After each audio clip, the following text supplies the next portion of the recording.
Bienvenue dans French Baratin avec Cécile, Sibylle et Raphaël.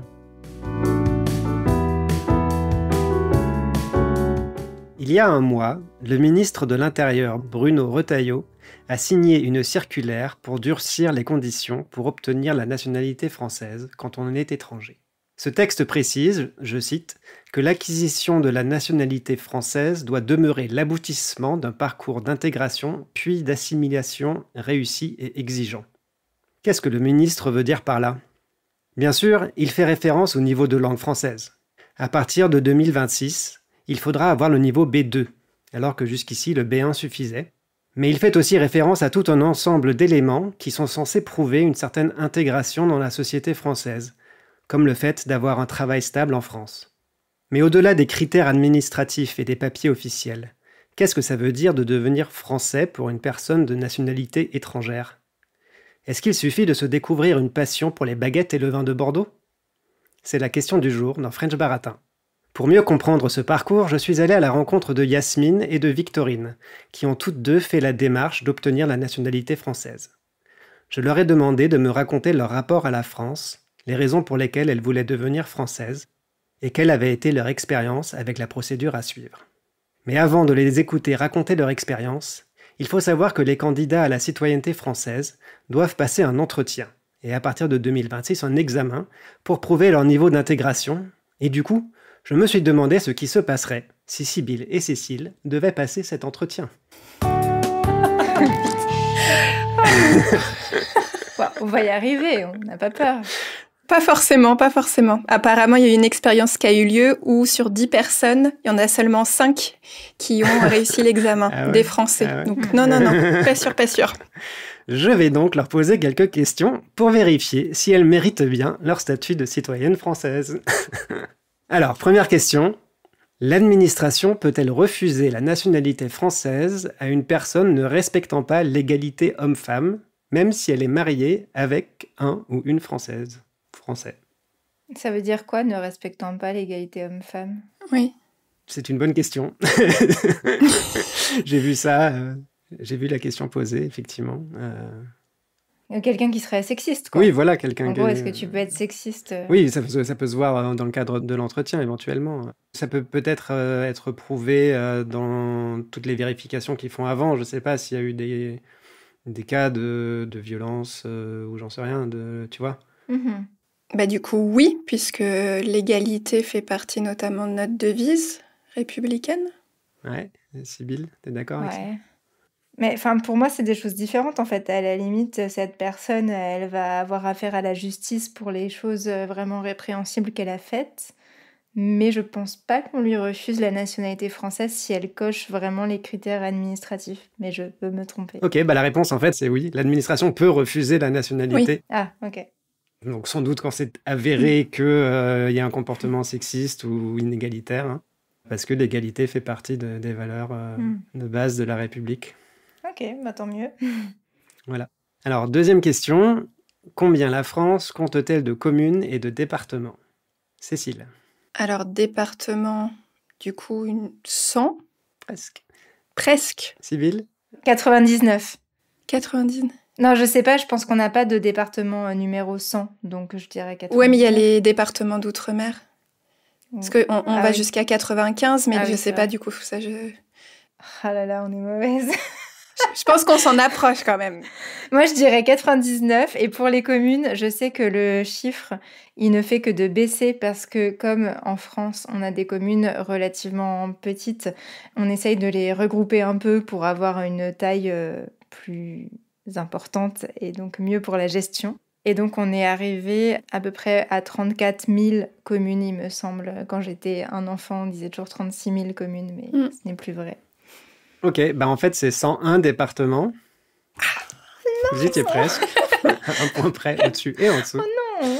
Et alors, ce que tu disais par rapport... alors, je base mes infos, je vais dévoiler le poteau rose, sur le livret du citoyen que le gouvernement met à disposition des personnes qui font la démarche de devenir citoyen pour réviser, entre guillemets, pour l'entretien. Donc, soit j'ai un truc qui n'était pas à jour, ou alors c'est bien encore 36 000 communes aujourd'hui. Non, et c'est pas 36 000 communes aujourd'hui, ça, j'en suis sûre. C'est très bizarre parce qu'en fait, j'ai quand même téléchargé ce document directement sur le site service public, machin truc, c'était pas... Oui, bah, ils l'ont pas mis si à jour. Même l'État français ne réussit pas à ses propres questions. Ils ont pas mis à jour leur truc, alors. On va vérifier sur Google, quand même, en direct, pour vous. Donc, liste des communes en France. Voilà. Le nombre de communes en France est en fréquente modification, généralement la baisse.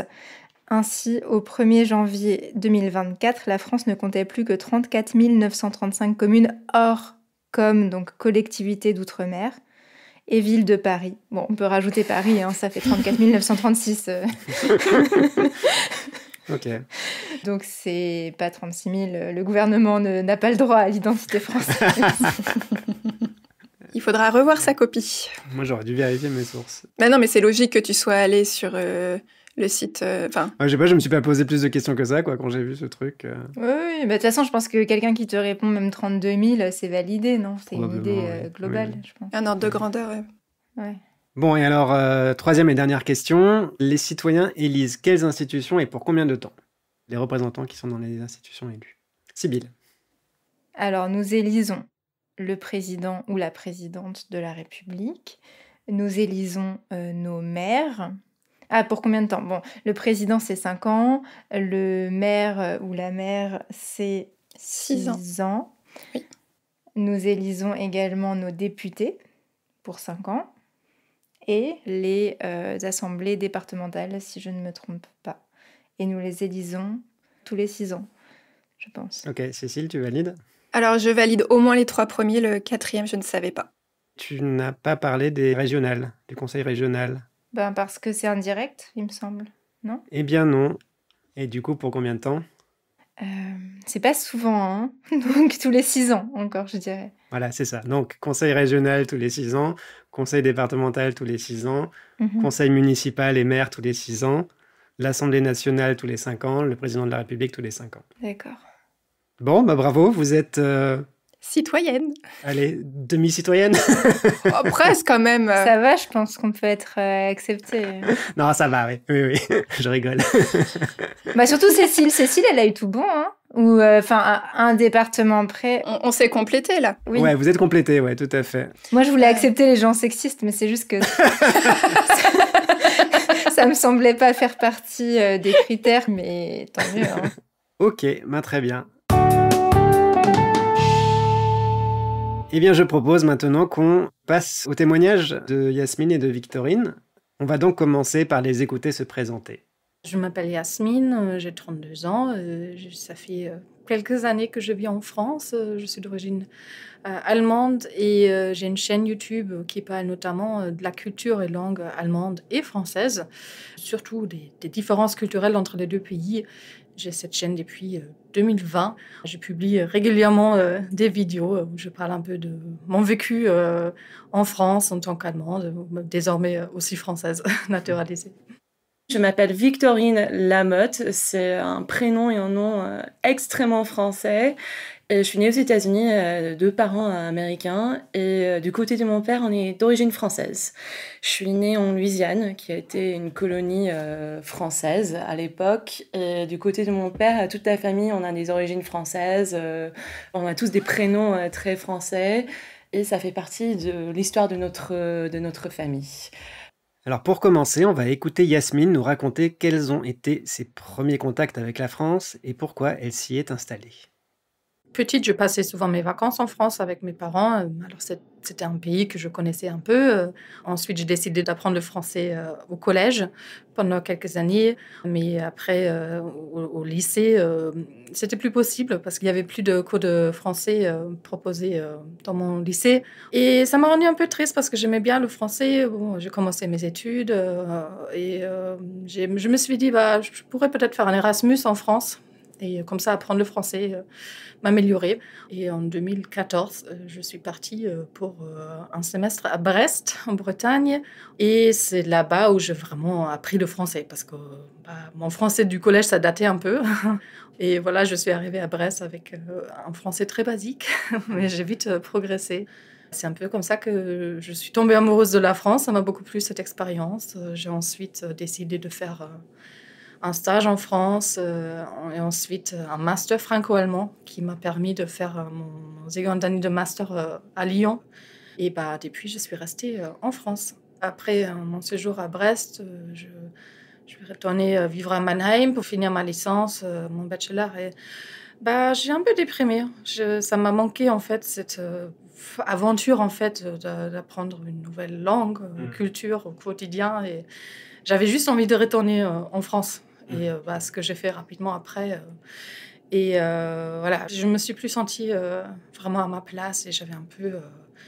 J'adore Mannheim où j'ai fait mes études. C'est une ville que j'aime bien, mais j'avais déjà passé quelques années là-bas. J'avais envie de quelque chose de nouveau. Et je me suis dit, pourquoi pas aller encore en France. Après, je ne me suis pas dit que je vais rester toute ma vie. Hein. Je me suis dit, j'y vais pour mon master. Hein. C'était pas une chose qui était claire dès le début. J'ai voulu en savoir plus sur l'histoire de Victorine et de sa famille, et pourquoi et comment elle a commencé à apprendre le français et à se plonger dans la culture française. Ma mère est complètement américaine. Elle est née dans l'Arkansas, donc je ne sais pas si tu connais, c'est au-dessus de la Louisiane. Et mes deux parents, ils sont américains. Je suis née en Louisiane, à la Nouvelle-Orléans, et j'ai grandi dans un petit village qui s'appelle Mondeville, qui a l'air aussi, c'est très français. Je pense que mon père, c'était important pour lui que j'ai un prénom français. Et Victorine, ça fait un peu 19e siècle, disons. Et c'était le prénom de la grand-mère de mon arrière-grand-mère. Donc il y avait une Victorine dans la famille au 19e siècle. Elle est allée aux États-Unis, je pense, de Paris. Et apparemment, l'histoire, c'est qu'elle était la directrice d'une maison close à la Nouvelle-Orléans. C'était son mari qui gérait le restaurant en dessous et c'était elle qui gérait ce qui se passait au-dessus. Donc voilà. Comme la Nouvelle-Orléans, c'était une ville à la base française et francophone. Je pense que c'était un endroit intéressant pour des Français pour aller s'installer. Et je pense que ça a commencé au milieu du 19e siècle et au fur et à mesure, je pense que toute la famille est allée s'installer en Louisiane. Mon arrière-grand-père, mon grand-père, ils étaient tous francophones.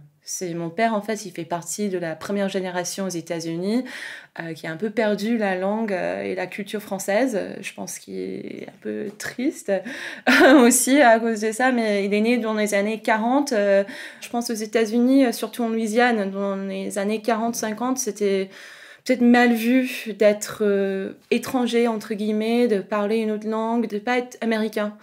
Donc mon père, il a perdu en fait cette identité linguistique, aussi je pense culturelle, alors que son père était francophone. Et moi, du coup, j'ai un peu repris cette partie de notre histoire. Et je sais pas ce qui s'est passé et pourquoi, mais je suis née avec une fascination pour la France, pour le français, la culture française. Et oui, je pense que c'est absolument lié à mon prénom, à l'histoire de ma famille. Mais je dirais aussi que j'ai un don pour les langues, une fascination pour les langues. Et le français, c'était ma passion dès que j'étais petite. Et en fait, toute seule, j'ai décidé de l'apprendre. Donc mon père, il m'a pas poussée à l'apprendre, c'était naturel comme ça. C'était les années 90 en Louisiane, donc il y avait pas de podcast, il y avait pas de Netflix, donc je sais pas comment j'ai fait, mais je pense que j'ai dû trouver des films peut-être. Des radios aussi francophones, des livres. Et à l'école, justement, j'ai pris des cours de français. Et j'étais très, très forte pour le coup. Quand j'étais adolescente et assez grande pour un peu passer du temps seule, au lieu de faire des summer camps un peu à l'américaine, j'ai demandé à mon père de faire des stages linguistiques en France. Et donc, je venais en France, je passais 1 mois, voire 6 semaines avec une famille d'accueil, sans prononcer un mot d'anglais. Et c'est ça ce qui m'a vraiment, vraiment poussée à bien parler. Et je pense que quand j'avais 17-18 ans, j'avais déjà un niveau, pas bilingue, mais avancé, quoi. Mais c'était, dans mon temps libre, c'était mon obsession totale. Je dirais que Mondeville, alors que c'était en Louisiane et on avait cette culture française tout autour de nous, c'était très américain aussi. Les vendredis soirs, c'était les matchs de football américains, c'était les pom-pom girls, tous les stéréotypes américains, c'était un peu ce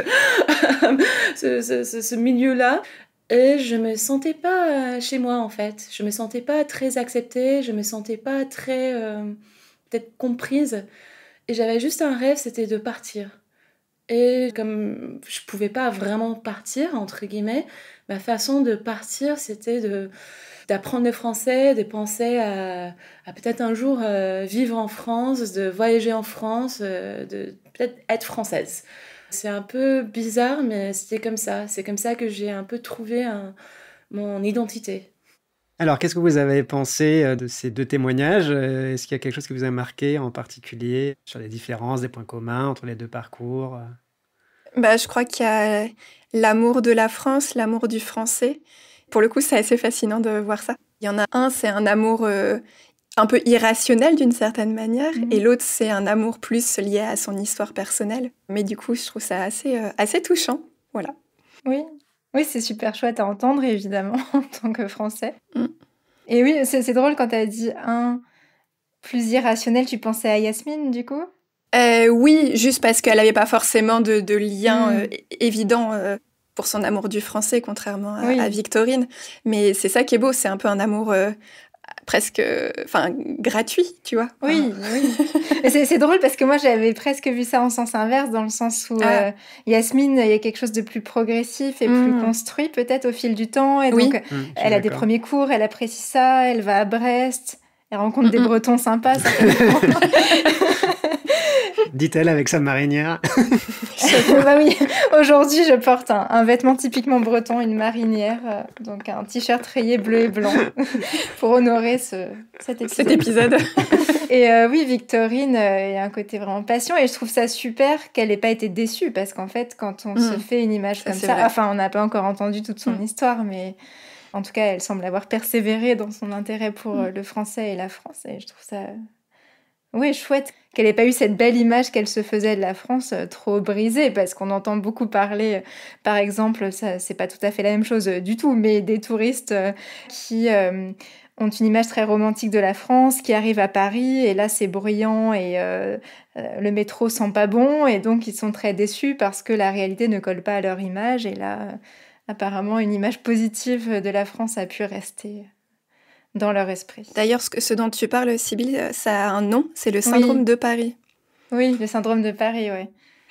Et pourtant, tu les as rencontrées toutes les deux à Paris, hein, Raphaël? Tout à fait. Toutes les deux vivent à Paris. Donc Paris ne les a pas dégoûtées.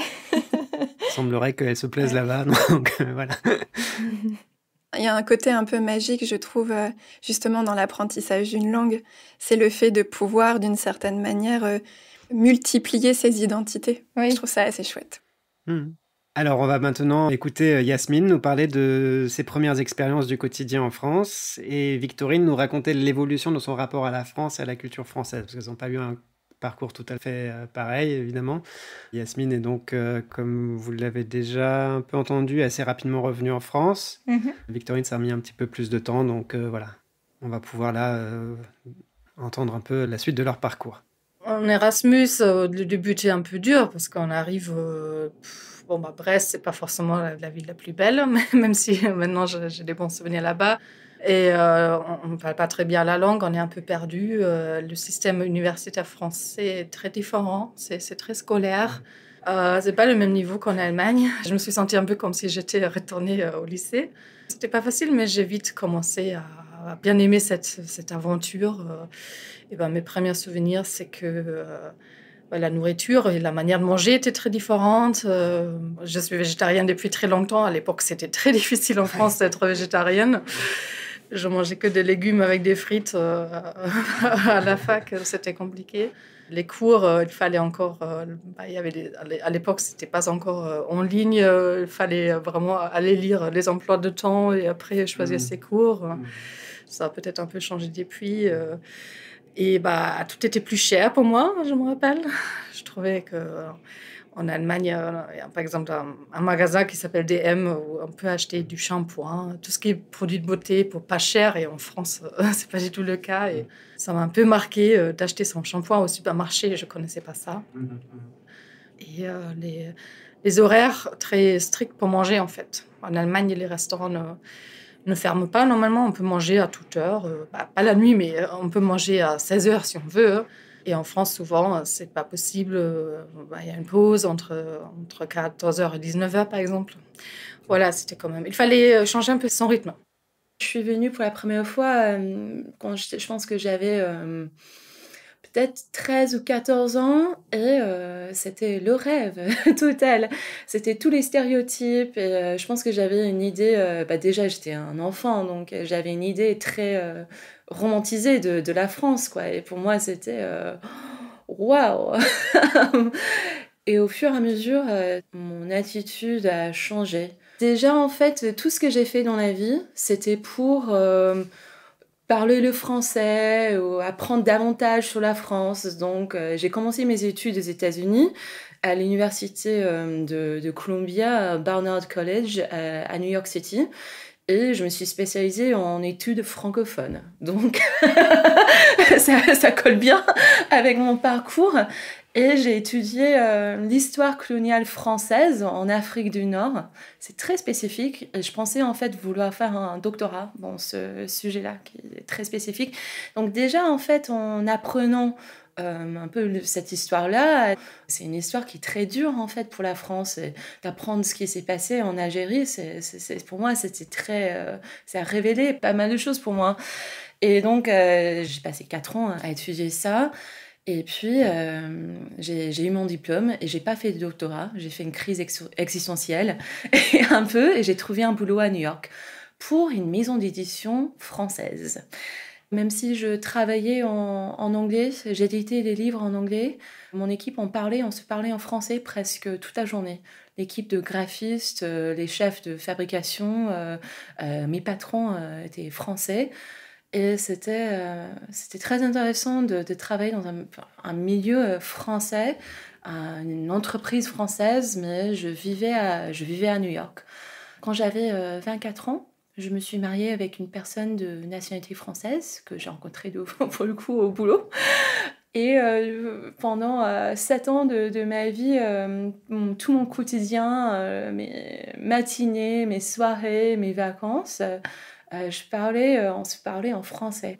On venait souvent à Paris pour passer des fêtes avec sa famille. Et pendant mon mariage à New York, j'ai toujours eu le rêve peut-être qu'on vienne en fait s'installer en France. En 2019, j'ai séparé. C'était à New York. Et j'ai continué en fait... J'ai continué pas mal d'activités dans les milieux francophones. Il y a un festival de cinéma à Lincoln Center, des matchs de football, le World Cup pour le football français. Ouais, donc j'ai continué en fait parce que je voulais pas perdre cette partie de mon identité. Et c'était aussi très important pour moi de pas perdre mon niveau de français, même en vivant aux États-Unis. Et alors, quand est-ce que tu es venue t'installer en France ? Je suis arrivée en mai 2021. C'était plein Covid. Le Covid, ça a commencé en mars 2020, partout dans le monde. Et j'étais à New York. Et à New York, c'était vraiment, vraiment dur. Tout était en télétravail. J'ai eu pas mal d'amis qui sont partis, qui ont quitté New York pour aller vivre d'ailleurs. Ma vie sociale, c'était mort. J'ai eu ma nationalité française déjà à New York, donc j'avais déjà mon passeport français.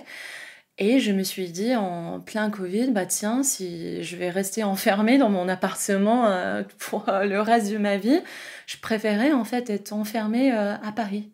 Comme ça a toujours été un rêve, même d'enfance, de venir m'installer en France. Je me suis dit, tiens, il n'y a jamais de bon moment, mais est-ce que pendant le Covid, c'est le bon moment ? Bon, je ne sais pas, mais je vais le faire. Et donc, j'ai préparé les projets pendant plusieurs mois. Et donc, je suis arrivée le 17 mai 2021. Et c'était, je pense, la dernière semaine avec le couvre-feu à Paris. Donc, très intéressant. J'avais quelques connaissances à Paris, mais je n'avais pas d'amis, je ne connaissais pas beaucoup de personnes. Alors, qu'est-ce qui vous a marqué ? Moi, ce qui m'a marqué, je pense que je m'identifie un tout petit peu au parcours de Yasmine, ayant moi-même fait un Erasmus en Angleterre dans une ville pas forcément sexy. Et du coup, toute l'expérience qui vient avec l'Erasmus, où on découvre des nouvelles façons de vivre ou des nouvelles façons de travailler, comme elle explique par rapport à la fac. Et ouais, je pense que c'est ce qui est un peu merveilleux quand on va à l'étranger et que tout notre monde, en fait, s'ouvre un petit peu plus parce qu'on découvre que ce qui paraissait juste évident ou normal dans notre pays ne l'est pas forcément pour d'autres. Et ce qui m'a marqué dans le témoignage de Victorine, c'est plus... je suis assez admirative de sa capacité à avoir réussi à faire vivre son français malgré le fait de ne pas être en France pendant un certain temps, et du coup d'avoir trouvé des solutions créatives finalement. Et moi, je sais que quand j'étais allée vivre en Italie, j'avais trouvé ça très difficile quand j'étais revenue en France de faire vivre mon italien. Et j'ai beaucoup aimé le fait qu'il n'y a jamais de bons moments. Oui. Après, sur le fait de qu'est-ce qui est difficile ou pas quand on s'installe en France, je pense que dès lors qu'on est étranger, qu'on arrive dans un nouveau pays, les difficultés vont être parce qu'on se confronte à des choses dont on n'a pas l'habitude. Donc je ne sais pas si c'est propre au système français ou que c'est quelque chose qu'on rencontre dans tous les cas. Oui, ce qui est intéressant dans le cas de Yasmine, c'est qu'elle rencontre ces difficultés, mais comme elle a la volonté de rester, alors à l'origine peut-être pas forcément très longtemps, mais au moins tout le temps de son Erasmus, elle est obligée de s'adapter. C'est pas comme quand on est en vacances et qu'on se dit ils sont marrants, pas ouvrir leur restaurant. Et c'est pas grave, on change pas nos habitudes parce que c'est juste pour 2 semaines. Et là, notamment le fait d'être végétarienne, j'imagine qu'elle a été obligée, comme elle a dit, de manger des légumes et des frites et puis de compléter par une meilleure alimentation chez elle, d'essayer de trouver les coins où il y avait quand même des restos végétariens. Donc ça oblige à une démarche un peu plus poussée. Et tu disais, on s'ouvre quand on va dans un autre pays. Et à propos de ça, je trouvais ça très rigolo et sympathique la formulation de Victorine qui préférait être enfermée à Paris que d'être enfermée aux États-Unis. Effectivement, quand on est enfermé à Paris, on peut avoir une vue sur les toits des immeubles haussmanniens et vivre son rêve finalement, avant de s'y confronter réellement une fois que le couvre-feu sera levé. Avec moins de touristes, du coup. Oui, c'est vrai ça. C'est vrai, ce qui est intéressant, je trouve, dans le parcours de Yasmine, c'est aussi le côté... elle est venue en France pour son Erasmus et voilà, elle a une expérience à la fois sympathique, mais avec des difficultés aussi. Et puis c'était juste un Erasmus, donc elle est rentrée en Allemagne et rien ne disait forcément qu'elle allait vouloir revenir en France. Et après, il y a un moment où ça lui a manqué et où il a voulu quand même revenir et où il en a eu... Voilà, donc il y a ces allers-retours un petit peu, que je trouve intéressant. Cette histoire d'amour qui continue. Ouais, malgré les difficultés. Et chez Victorine, il y a ce côté très continu, finalement, d'une certaine façon. Il y a cette fait. identité qui est déjà presque là depuis toujours. Mais aussi malgré ce qu'elle a pu découvrir de négatif sur la France et son histoire en étudiant les rapports entre la France et l'Algérie. Ça, je trouve ça hyper intéressant dans l'idée du rêve qui pourrait être brisé. Là, elle aurait pu se dire, en fait, l'histoire française, c'est une histoire assez violente, avec du racisme. Et en fait, elle a pas pensé qu'on était toujours comme ça, je sais pas. Elle a pas pensé qu'on allait toujours aller coloniser des pays et elle nous a pardonné.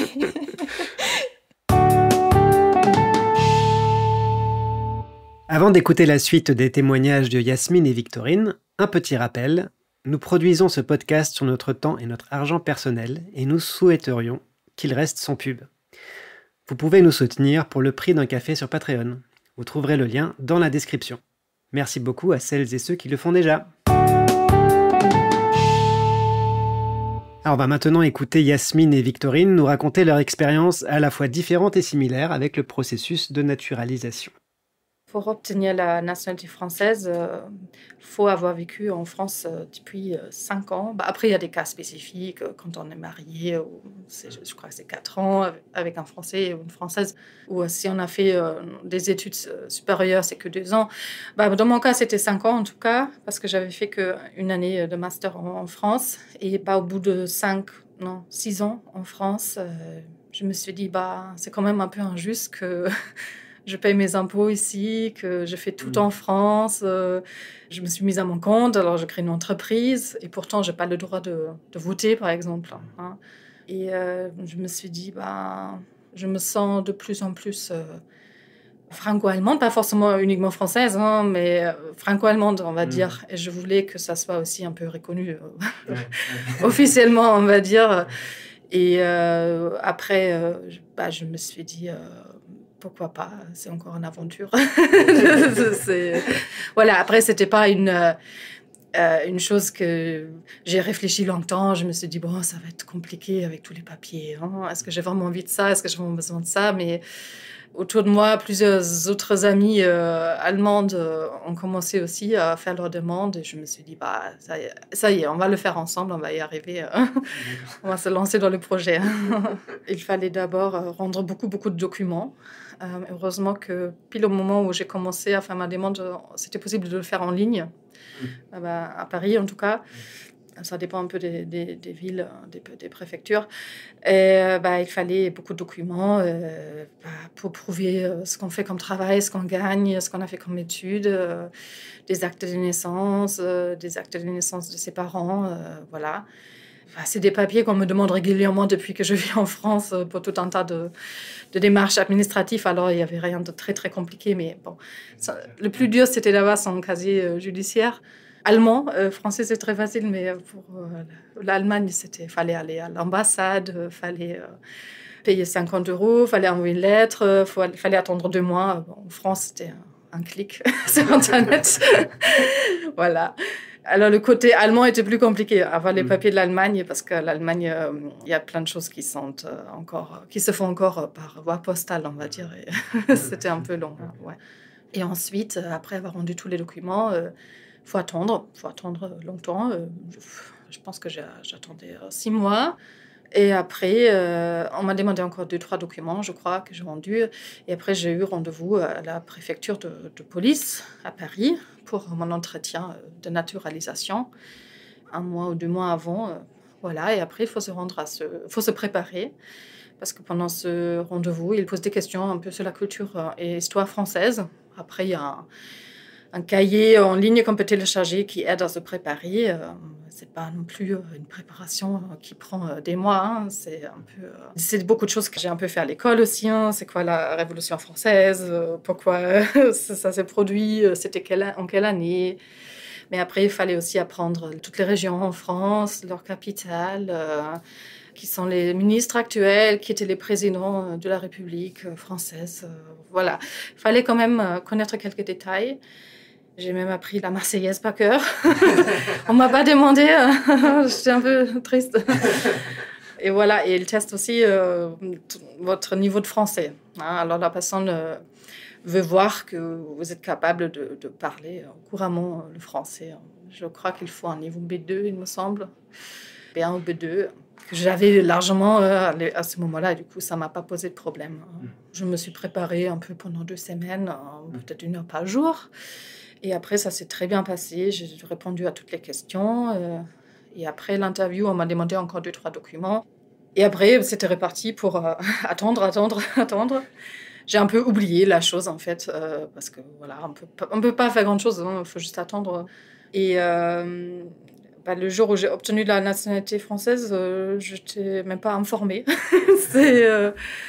Parce qu'on a un espace en ligne et il faut vraiment regarder dedans. Hein. Je n'ai pas eu de mail, je n'ai pas eu de lettre, rien. J'étais en vacances au Japon. Et après, je rentre et je me rends compte, je me connecte et je vois que ça fait déjà 1 mois et demi que j'ai la nationalité française. Et c'était un peu dommage parce qu'il y avait des élections à ce moment-là et je n'ai pas pu voter parce que c'était trop tard pour s'inscrire aux listes électorales. Voilà. J'étais mariée aux États-Unis, c'était 9 ans de mariage et au bout de 4 ans, on peut faire la demande pour la nationalité. Et pour moi, c'était une évidence totale. Voilà, c'était une évidence totale. J'ai eu mon passeport. Par rapport au mariage, je pense que c'était plus facile. En fait, c'était pas mal de papiers qu'ils ont demandé, tout un dossier, des factures pour l'électricité, le bail, le contrat de mariage, le certificat de mariage américain. C'était pas mal de documents en fait américains on a dû traduire en français. pas mal de documents aussi qu'il fallait faire tamponner. Ça, c'était compliqué pour vous. Les extraits de naissance de mes parents, par exemple, un casier judiciaire aux États-Unis, mais c'était pas choquant en fait la liste. Et on a dû passer un entretien pour parler de notre couple, comment moi, j'ai intégré un peu la culture et la langue française dans ma vie, mais mes réponses étaient oui, bien sûr, on se parle en français. Oui, bien sûr, je regarde des films en français, en cuisine des plats français. Donc, des questions un peu basiques, mais de voir si la personne qui fait la demande, c'était moi, si on voulait vraiment s'intégrer un peu dans la culture française. Voilà. Avoir une identité française.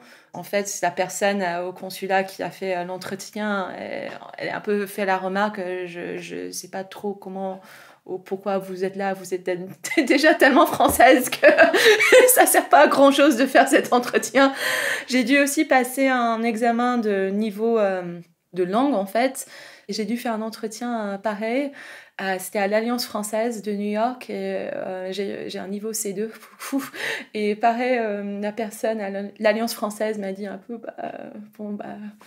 on fait ça parce qu'il faut, mais mais vous avez déjà un très bon niveau, donc voilà. Mais c'était pas choquant, c'était juste beaucoup de papier, des entretiens. Et j'étais en fait ravie de passer par le process en fait.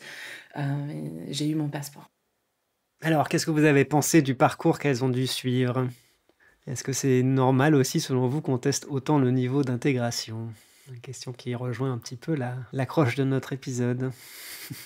Mais j'ai pas l'impression qu'on ait testé le niveau d'intégration de Yasmine, mais plutôt son niveau de connaissance sur la c'est culture vrai. française, tu vois. Dans ce qu'elle a raconté, en tout cas.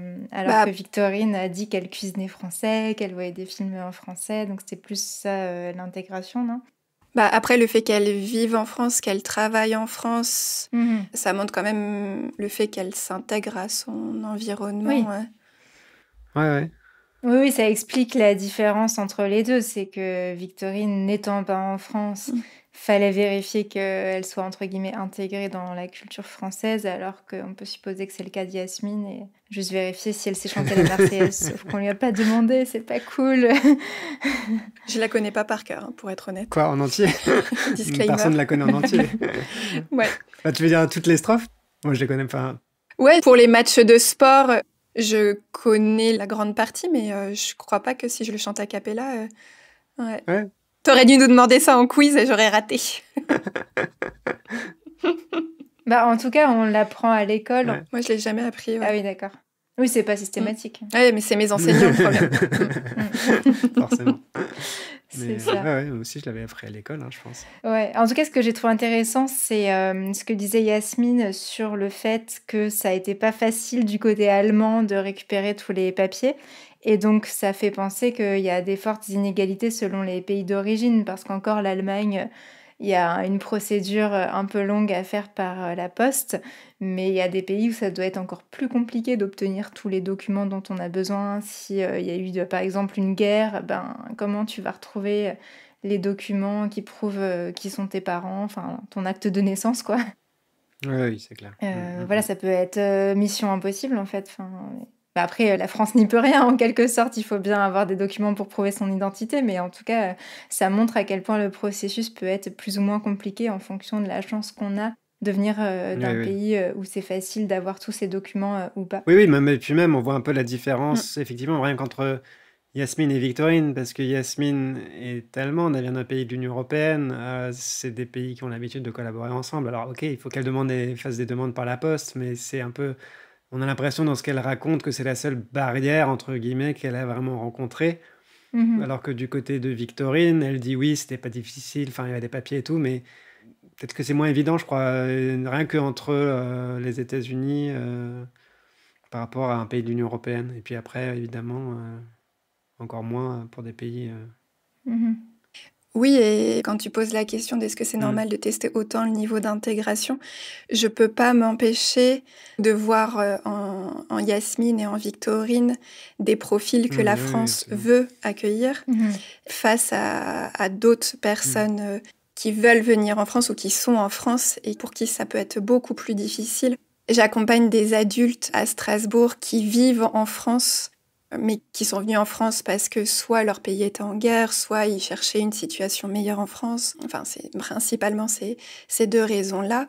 Et ce sont majoritairement des femmes et qui notamment sont des femmes au foyer par la force des choses, alors soit par leur culture qui leur impose un petit peu de rester au foyer parce qu'il y a beaucoup d'enfants à s'occuper et qu'ils n'ont pas forcément les moyens de les faire garder pour travailler, mais du coup ça pose des questions d'intégration parce que forcément en restant à la maison, c'est difficile de s'intégrer à la vie française. Souvent, comme ils n'ont pas les moyens, ils sont dans des logements sociaux où ils sont tous regroupés, enfin où il y a des quartiers en tout cas quasiment exclusivement d'étrangers. Et aussi, ce sont souvent des publics peu éduqués ou pas éduqués. Et du coup, pour obtenir le Graal, déjà qui est à B1, qui est un niveau assez important, parce qu'il faut savoir que le niveau B1, c'est pas juste un niveau de langue, c'est aussi être en capacité d'argumenter des choses qu'on apprend aussi dans les études. Et du coup, là, de le passer à un niveau B2, ça paraît assez complexe. Enfin, on sent vraiment que un certain public va réussir à obtenir la nationalité française et un autre beaucoup moins. Et surtout quand on sait que les budgets pour l'apprentissage du français ont drastiquement réduit depuis cette année. Et du coup, ça me pose de vraies questions. Du coup, c'est intéressant de voir justement ce processus qui, du coup, s'est super bien passé pour Yasmine et Victorine et qui, pour autant, ne remet absolument pas en question leur implication pour ce processus. Mais du coup, voilà, ça me fait penser aux adultes que j'accompagne pour qui c'est quasiment en fait mission impossible d'arriver, alors que parfois ils sont là depuis très longtemps et ils sauront qu'ils pourront pas rester suite à ces nouvelles. Oui, je suis d'accord. Je pense que c'est très important effectivement de le souligner que là on a affaire à deux personnes pour qui c'est relativement plus facile que pour d'autres, quoi, et qu'effectivement il y a toute une population pour qui c'est beaucoup plus difficile d'obtenir la citoyenneté française. Mais je pense qu'il y a deux choses parce que tu dis, Cécile, comme c'est très difficile pour elle et eux en général d'obtenir la citoyenneté française, voire impossible parce qu'ils n'auront jamais ce niveau de langue et ce niveau de connaissance, ils vont devoir partir. Et bah, moi je trouve que oui, ce sont deux choses différentes, la nationalité et le fait de rester sur un territoire. Oui, et oui, qu'en oui. fait, on devrait peut-être faciliter dans ces cas-là, s'il y a des bonnes raisons d'être sur le territoire français, que les personnes ne font de mal à personne finalement. Elles pourraient avoir un titre de séjour très longue durée et rester sur le territoire français, mais je pense quand même que la nationalité française, ça nécessite effectivement une certaine intégration à la culture française. Enfin, on peut en discuter, mais être français, c'est forcément avoir un petit peu de la culture française, même si elle est multiforme, cette culture, évidemment. Mais c'est forcément, il faut se sentir français, en fait, en tout cas. Et du coup, moi, je serais plutôt favorable à ce que des personnes qui ne se sentent pas françaises, mais veulent rester en France, puissent peut-être plus facilement rester en France avec des titres de séjour, mais que pour devenir français, avoir la nationalité, on continue quand même à demander un certain niveau d'intégration, le fait de parler la langue. Voilà, ça me fait penser au 19e siècle. Ernest Renan, qui est un historien et philosophe français, définissait la nation comme un plébiscite de tous les jours, donc en fait une adhésion chaque jour, donc c'est peut-être un peu fort, mais dans les propos de Yasmine et encore plus peut-être de Victorine, on sent cette adhésion, cette envie d'être français. Et donc je trouve que oui, cette envie, elle est quand même importante. Et que là où il y a peut-être un problème aussi, c'est que si les adultes à qui tu donnes cours, par exemple, ils ont cette envie mais pas ces moyens, là, il faudrait leur en donner plus les moyens. Comme tu dis, il n'y a pas assez d'heures de cours, on ne leur donne pas les moyens de faire la démarche pour après se sentir français. Moi, je trouve que ce qui est important aussi, dont on n'a pas trop parlé et qui ne concerne pas vraiment Yasmine et Victorine, c'est les valeurs. Oui. Ça ne concerne pas trop Yasmine et Victorine parce que ce sont des valeurs démocratiques finalement. Elles viennent toutes les deux de pays démocratiques. Donc, c'est des valeurs de liberté, de liberté, égalité, fraternité, quoi, comme dans la devise de la France, et la laïcité aussi. Et ça, c'est quelque chose, je pense, qui est peut-être en partie difficile à prouver, mais qui est important à vérifier aussi d'une certaine façon, parce que quelqu'un qui veut devenir français, mais pour qui ces valeurs ne sont pas importantes, ou qui a... Voilà, ouais, ça pose problème. Oui, non, mais parce que du coup, aujourd'hui, il va falloir le niveau B2 pour avoir la nationalité, mais il va falloir le niveau B1 pour avoir une carte de séjour, je crois, de 10 ans, et il va falloir le niveau A2 pour le titre de séjour qui dure 3-4 ans, je crois. Oui. Et du coup, moi, par exemple, j'ai des adultes qui parlent très bien français, mais qui, par exemple, n'écrivent pas. Donc, ils ne seront jamais capables de passer ces examens-là. Et après, je suis complètement d'accord que pour avoir la nationalité française, il faut pouvoir incarner les valeurs de la France. Ça me semble effectivement indispensable. Mais du coup, je pense que c'est aussi important de donner les moyens à ces personnes de pouvoir réellement s'intégrer, puisqu'elles sont dans un environnement où en fait, elles peuvent difficilement s'intégrer. Ouais. Et encore une fois, de donner suffisamment de cours de français, parce que c'est pas forcément un manque de volonté, c'est souvent un manque d'éducation pour pouvoir comprendre aussi, et de pouvoir les incarner. Et aussi ces publics qui, certes, parfois n'incarnent pas forcément toujours ces valeurs, par contre, font vivre aussi la France. Et du coup, j'ai pas la réponse d'ailleurs, mais comment du coup leur donner quand même une place dans la société? C'est pas simple. Non, c'est pas simple. Mais voilà. Oui, parce que c'est là où le sujet est intéressant, sans vouloir m'auto-congratuler sur le choix du sujet. Mais... mais tellement, c'est passionnant. Ensuite, j'ai demandé à Yasmine et Victorine si la naturalisation avait changé quelque chose pour elles, et si oui, quoi? J'étais un peu émue. En fait, il y a un journal qui sort à chaque fois qu'il y a un certain nombre de personnes qui sont naturalisées. Il y a comme un journal en ligne qu'on peut consulter. Et là, on voit toutes les personnes qui ont été naturalisées ce mois-ci ou ces 2 derniers mois, je ne sais pas. Et c'est là où j'ai trouvé mon nom, en fait. Et oui, ça m'a fait plaisir quand même. Déjà parce que c'était quand même un peu de travail, quoi, d'arriver là. J'ai dû quand même faire pas mal de démarches. Et j'étais pas sûre de l'avoir parce que on m'avait dit, ils n'aiment pas trop quand tu travailles à ton compte, ils préfèrent quand tu es en CDI. Du coup, je n'étais pas sûre de l'avoir et finalement, je l'ai eu et ça m'a rendu un peu fière. J'ai un peu pleuré. Voilà. Je me suis même rendu compte que c'est assez utile. Par exemple, maintenant, souvent, pour des démarches en ligne, ils demandent... il y a une application qui s'appelle France Identité qui fonctionne uniquement avec une carte française, qui est d'ailleurs un peu une discrimination, hein. Et du coup, j'étais assez contente de l'avoir. Et aussi là, j'attends un enfant et je sais que ça va faciliter aussi des choses administratives pour moi, d'être déjà française avant que l'enfant soit né. Là, pour reconnaître mon enfant à la mairie, en fait, il faut en France... Quand vous n'êtes pas marié, vous attendez un enfant, parce que le cas avec mon copain, on n'est pas marié. Il faut que le père reconnaisse son enfant à la mairie. Et le mieux, c'est de le faire avant la naissance. Du coup, on s'est rendu à la mairie. Et c'est plus facile, en fait, quand les deux sont français, on va dire. Parce que je ne connais pas trop les détails, mais apparemment, si tu n'es pas française en tant que mère, il faut reconnaître ton propre enfant. Et c'est très bizarre. Voilà. Du coup, non, je ne regrette pas, ça facilite quand même quelque chose. Par exemple, c'est des trucs tout bêtes, mais je travaille à mon compte, j'ai récemment déménagé, il faut déménager son entreprise en gros. Et c'était pas possible avec ma carte allemande en fait, il fallait vraiment ma carte française. Et j'ai lu après que pour les étrangers, ils doivent payer un service supplémentaire. C'est très injuste, hein. Je pense que c'est juste que quelqu'un n'a pas très bien réfléchi. Mais à ce moment-là, j'étais contente quand même d'avoir ma carte d'identité française. On peut très bien se vivre sans, hein. Mais non, je suis très contente. Et, voilà, même si, là, comment dire, les temps sont un peu durs politiquement en ce moment, en France et en Allemagne. Et je pense que l'amitié franco-allemande a un peu souffert aussi ces dernières années. Mais ça, c'est encore un autre sujet, hein. Quand je rentre aux États-Unis pour voir ma famille, je me sens complètement française parce que je me sens chez moi en fait dans ce pays et surtout à Paris. Donc je pense que ça fait que 4 ans mais je me sens déjà parisienne. J'ai même des gestes, des façons de parler qui sont très un peu c'est très parisien. Mais Vivre à Paris, en France, c'est pas facile.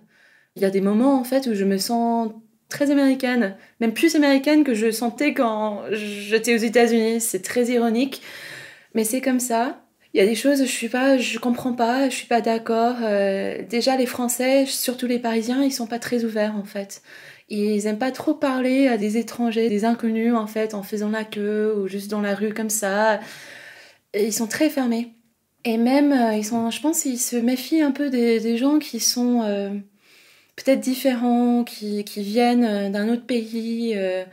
Surtout des Parisiens, comme c'est une ville globale, c'est une ville très internationale, mais il y a pas mal de Parisiens, ils ont tous leurs amis, en fait, c'est des amis de leur lycée, en fait. Ils sortent jamais de leur bande de potes. Et parfois, je me sens très seule. Mais oui, j'ai des attitudes complètement peut-être françaises, voire parisiennes. Je marche vite. Parfois, j'ai pas beaucoup de patience. Je râle. J'ai des jugements aussi qui sont très, un peu, disons, un peu à la française. Mais je pense que je me sens plus française parce que en fait, j'ai vécu à New York 14 ans. Et en étant en France, je me sens... C'est comme si je prenais plus de temps à faire des choses, ou même de prendre des petits plaisirs en faisant mes courses, ou d'aller au marché, ou même d'acheter des produits frais, de me faire des plats, ou juste de prendre un verre de vin en terrasse. Je pense que la vie en France fait que tous ces petits moments, ces petits plaisirs, tu peux en profiter tout le temps si tu veux. Et tu peux trouver la beauté dans tellement de choses simples. Et là, je trouve pas ça aux États-Unis. J'ai pas tous ces petits moments simples d'une beauté absolue aux États-Unis. J'ai aussi moins de pression pour peut-être avoir du succès sur le plan financier, sur le plan carrière. Je suis auto-entrepreneur ici, c'est pas facile tout le temps et j'ai en ce moment quatre petits boulots. Alors, je pense aux États-Unis, surtout à New York, je pense que j'aurais honte de faire 4 petits boulots. C'est pas une grande carrière. Je gagne, ok, moyen, mais c'est pas extraordinaire. Et quand je dis ce que je fais à des gens en France, ils me disent bah, waouh, Victorine, c'est magnifique.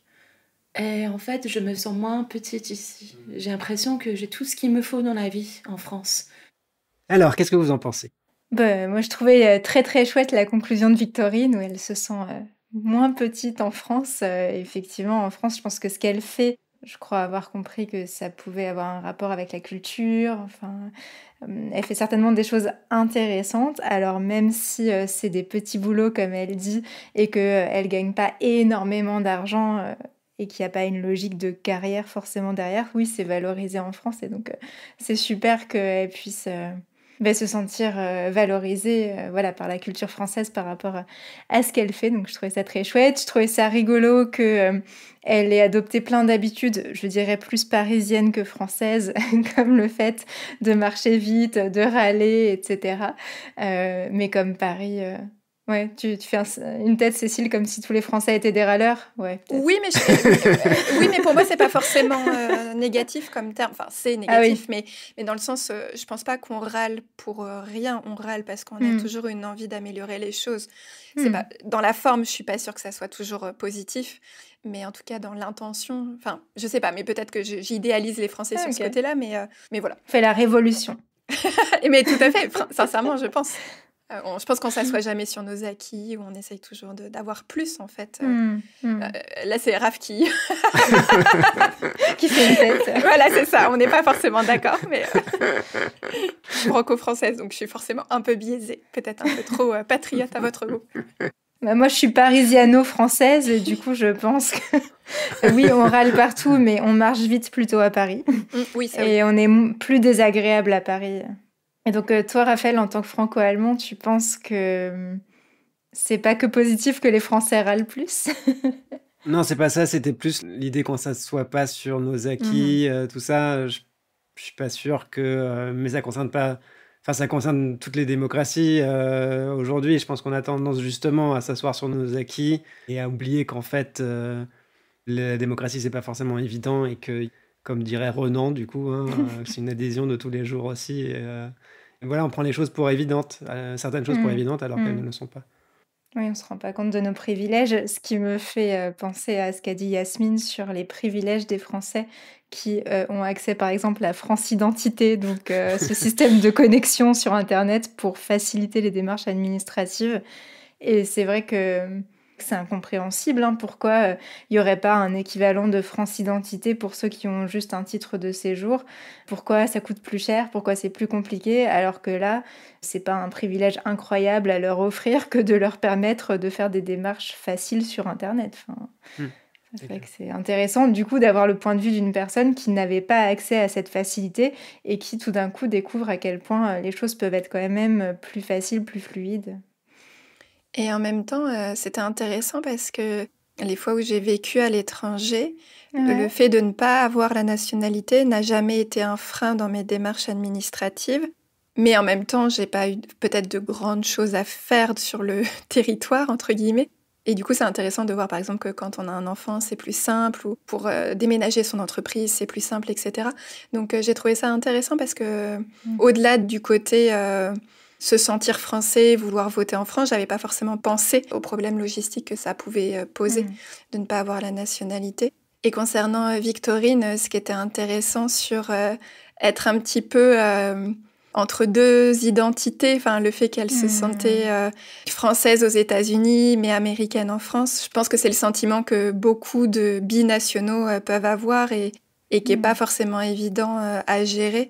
Là, pour le coup, en tant que franco-allemand, je peux dire que, comme dirait Victorine, il y a des choses avec lesquelles on est d'accord, comme elle dit, et d'autres avec lesquelles on est moins d'accord. En d'autres termes, des choses dans la culture d'un des deux pays qu'on préfère par rapport à celle de l'autre pays et inversement. Donc, typiquement, là, ce qu'elle raconte sur cette assez grande différence culturelle entre les Américains et les Français. Enfin, elle parle des Parisiens, mais je pense que ça peut se généraliser aux Français et à tous les Européens même.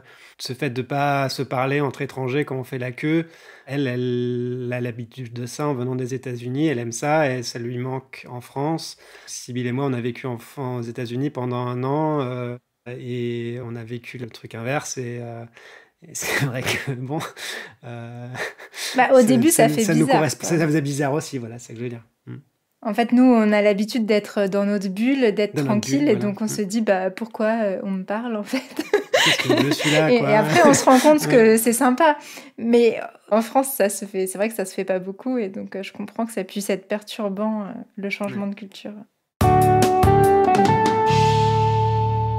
Alors, pour conclure, qu'est-ce que vous souhaitez aux nouveaux citoyens français ? Cécile ? Qu'est-ce que je leur souhaite ? De continuer à aimer la France malgré ses défauts, mais en profitant de ses qualités aussi. Non, et de rendre la France toujours plus multiculturelle, parce que je pense que c'est une vraie richesse. Voilà. C'est déjà bien. Non, je pense à peu près la même chose. J'allais dire de ne pas être déçu, pas trop. On est sympa. Voilà, accepter les Français avec leurs défauts et essayer de les faire progresser, entre guillemets, en apportant un peu de votre culture. Donc, une fois que vous êtes maintenant, vous, Français, vous serez d'autant plus légitime pour nous faire découvrir d'autres choses. Et ça peut être des choses légères, comme par exemple pour les Américains, nous faire connaître Thanksgiving, ou du coup pour les Allemands, je sais pas, peut-être la Saint-Nicolas, ou alors... des petits plats allemands sympas. Voilà. Donc, allez faire connaître d'autres cultures aux Français et profitez à fond de France Identité pour toutes vos démarches administratives. En tout cas, bienvenue parmi nous pour ceux et celles qui deviennent français. Et bonne chance à ceux qui entreprennent ces démarches. Ouais, exactement. Ouais. Et voilà, c'est la fin de cet épisode. Pour conclure, j'aimerais remercier encore une fois Victorine et Yasmine d'avoir accepté de raconter leur histoire. Vous pouvez retrouver Yasmine sur Instagram et sur sa chaîne YouTube, que nous vous recommandons chaudement. Elle s'appelle Une vie allemande et vous trouverez plus de 200 vidéos en allemand et en français sur la vie en France.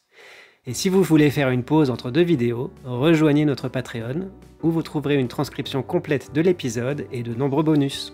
On se retrouve la semaine prochaine pour le premier mini-épisode du mois. À bientôt dans French Baratin. À bientôt. À bientôt.